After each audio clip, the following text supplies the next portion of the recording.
तो आप कह लीजिए, वरना ये हमारे लिए बड़ी गर्व की बात होती थी कि जहाँ इतना बड़ा मंदिर हो वहाँ से एक मुसलमान एमएलए होता है। आपको ज्यादातर लोगों ने मुसलमान माना ही नहीं। अब मान लिया। असेंबली में एक सवाल किया था और उसकी इंक्वायरी यहाँ पे आई थी और उसके बाद डीएम ने बुला के अधिकारियों को डाटा दिया। अच्छा, उसके बाद भी एक आध प्रोग्राम हुए हैं जहाँ पर मुझे नहीं बुलाया गया है और बाकी कुछ प्रोग्राम हुए हैं जहाँ मैं जा नहीं पाया। लेकिन ये भी सही है कि अभी एक ब्लॉक में पट्टे घर वर का अलॉटमेंट हुआ था, उसमें मुझे नहीं बुलाया गया। लेकिन उसके बाद जब मैंने शिकायत की तो उनका ट्रांसफर हो गया वीडियो साहब का। तो वो तो ठीक है, कोई बात नहीं है। बाकी अच्छा, दूसरी बात मैं आपको ये बताऊँ साहब कि मैं इतना सीनियर हो चुका हूँ कि ये शौक भी खत्म हो गया है किसने बुलाया किसने नहीं बुलाया। लेकिन क्योंकि ये एक मतलब प्रोटोकॉल के हिसाब से गलत है, इसलिए मैंने इसकी शिकायत की थी और मुझे उम्मीद है कि अधिकारी लोगों की समझ में आ गया होगा। अच्छा, अब उसमें ऐसा है कि जो जियो है उसके हिसाब से जो सरकारी प्रोग्राम हो उसमें विधायक को, स्थानीय विधायक को और या कोई दूसरा विधायक जो हो, जैसे कि हमारे एमएलसी साहब हैं या एमपी साहब हैं, इनमें से किसी को भी बुलाया जा सकता है। लेकिन स्थानीय विधायक को भी सूचित करना चाहिए। तो नहीं करते थे, अभी कहीं करते हैं कहीं नहीं करते हैं। बहरहाल मैं तो ये मान के चलता हूँ कि इस सरकार में जो कुछ भी हो जाए समझिए वही बड़ी बात है, क्योंकि इन्होंने हर चीज को खत्म कर दिया है। हर वो जो कदरें हैं जो हम लोगों की हुआ करती थी, जब हर चीज खत्म कर दिया तो इसमें क्या की जरूरत है। लोकतांत्रिक परंपराओं का तो बिल्कुल उन्होंने, वो इनको सूट नहीं करती। लोकतांत्रिक परंपराएं इनको सूट नहीं करती।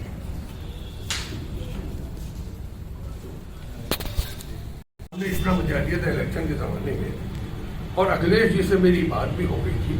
अखिलेश जी ने से मैंने कहा था कि देखिए ये बंद पड़ा है। अब आपने मगर मैंने रामनगर से टिकट नहीं मांगा था कल्याण को, तो हमने कहा बगैर मांगे हुए आपने मुझे ये सौंप दिया है तो ठीक है, मुझे तो रामनगर पसंद है मेरा। और आप जो है वो बताते हैं मैं बड़े किस्मत वाला हूँ। क्यों आपने अपने क्या बताया थे वो मुकद्दर का सिकंदर हूँ मैं, तो होगा जरूर होगा। और राजनीति में मुकद्दर का सिकंदर ही जो है वो यहाँ बैठता है। तो क्या नाम है, उन्होंने वादा किया ना, वो सब खबरें लग गई मेरा। तो अच्छा किया मेरा, नहीं चाहे जो भी हो अच्छा किया और बन जाना चाहिए इसको। और मुझे उम्मीद ये है कि जब उन्होंने अनाउंस किया है तो सूनर और लेटर बने। बड़ी जुल्म है, पर आपको अंदाजा नहीं है जितना जुल्म हुआ है रामनगर के ऊपर से। हम जो एमएलए थे तो जो लोग वहां काम करते थे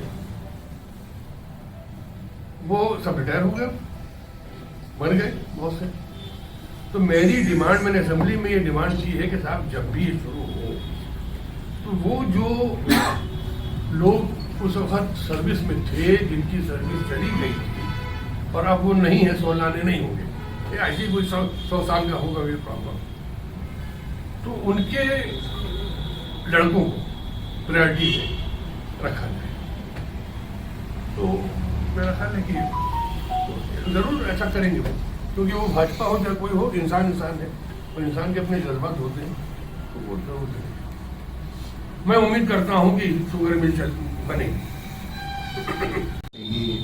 रामनगर क्षेत्र, हाँ मैंने दिया कोई ऐसा ये भी जैसे बताया मैंने, ये इनका ये रोड वाला कितने लोधेश्वर गाड़ी महादेवा के लिए मैंने एक प्रस्ताव दिया है। अब अगर वो होता है साहब तो मेरी खुशकिस्मती है, मैं ये देखता हूँ कि जब मेला आता है महादेव का, तो जो हमारे ये कमेटी हैं ये सब दूर दूर से आते हैं और ये लाइन लगा के लाइन से खड़े होके दर्शन करते हैं। तो इतनी लंबी लाइन होती है और वो बारिश अगर है तो बारिश हो रही है तो उनको उसी बारिश में खड़े रहना है और धूप है तो धूप में खड़े रहना है। मैंने उसके लिए जो मिनिस्ट्री ऑफ टूरिज्म है इनको लिख के दिया था और बात भी की थी जो यहाँ के जो सचिव हैं उनको, वो जो मैं मंत्री था तो मैंने उनको खास करके अपना सचिव बनाया था। तो फिर मैंने जाके कहा कि भाई ऐसा है कि हमारे क्षेत्र का मामला है तो करा दो। तो उन्होंने हमसे वादा किया कि इसको करेंगे। 3 सेट और जो है जो तालाब है नहीं, जहाँ पर पिछली बार तो श्रद्धांजलि पूर्व है ना, जी जी, तो उनका सुदृढ़ीकरण और जो है 3 सेट के। देखिए वैसे भी महादेवा में जो काम हुए हैं वो समाजवादियों ही नहीं कराए।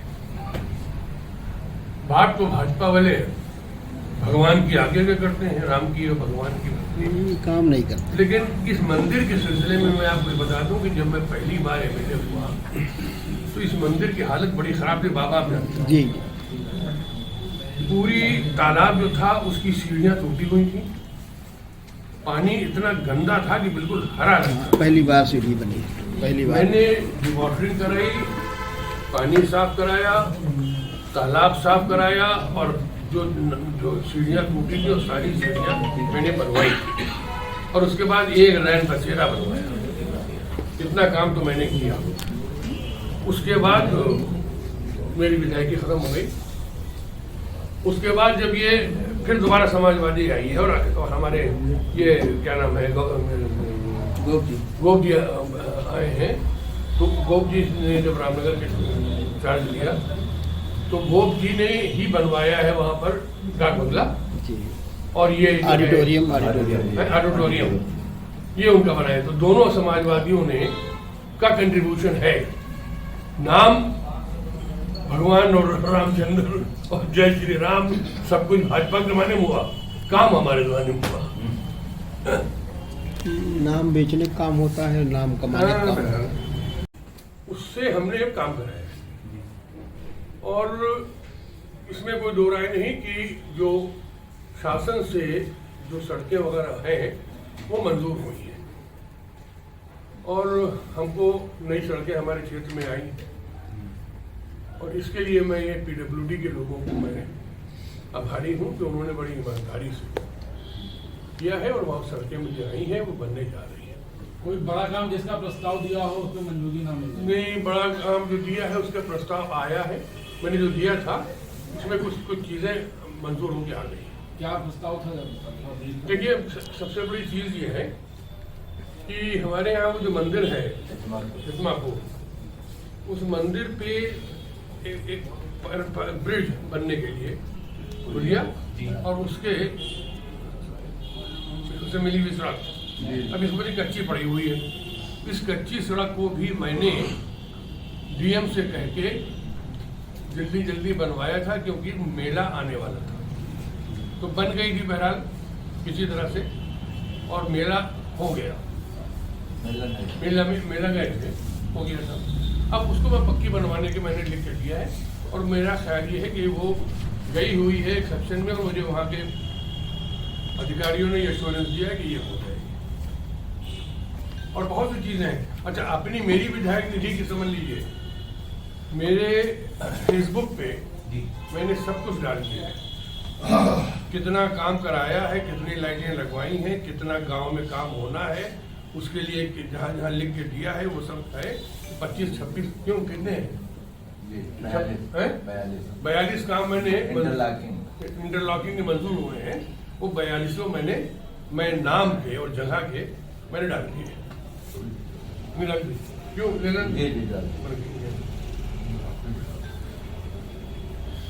हाँ तो नहीं डाले तो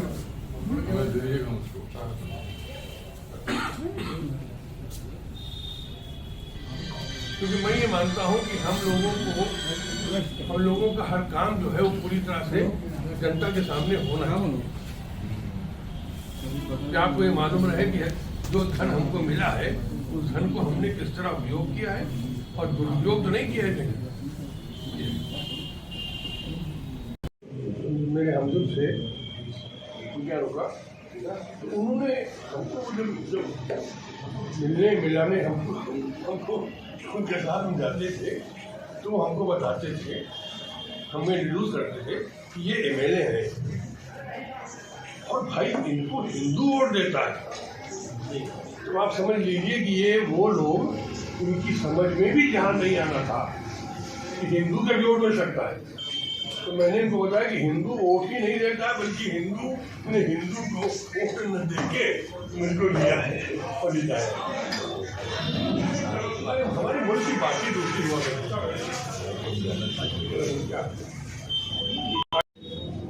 एमएलए होते हैं। अब देखिए वक्त बदल गया, जो आप कह लीजिए, वरना ये हमारे लिए बड़ी गर्व की बात हो गई कि जहाँ इतना बड़ा मंदिर हो वहाँ से एक मुसलमान एमएलए हो।